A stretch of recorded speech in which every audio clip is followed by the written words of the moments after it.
In today's video, I'm going to show you how to backup WhatsApp. First, I open this WhatsApp on my Android phone. Now going on setting. Now you can see here are the chat option and scroll down again, click on chat backup, and you can see here are the right backup. So you need to click on backup, click on here. Wow, it's already starting. So if you want to include your backup like videos, just turn on your backup using cellular, just turn on here. Then if you want to start automatic backup, you don't need touch on here every day and every month. Then WhatsApp automatically back up your data.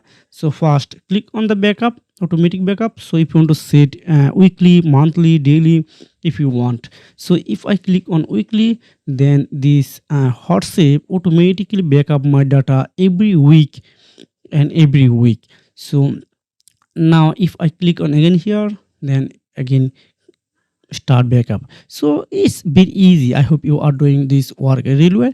So if you found this video helpful, for make sure like and subscribe the channel. So you can take care. Goodbye.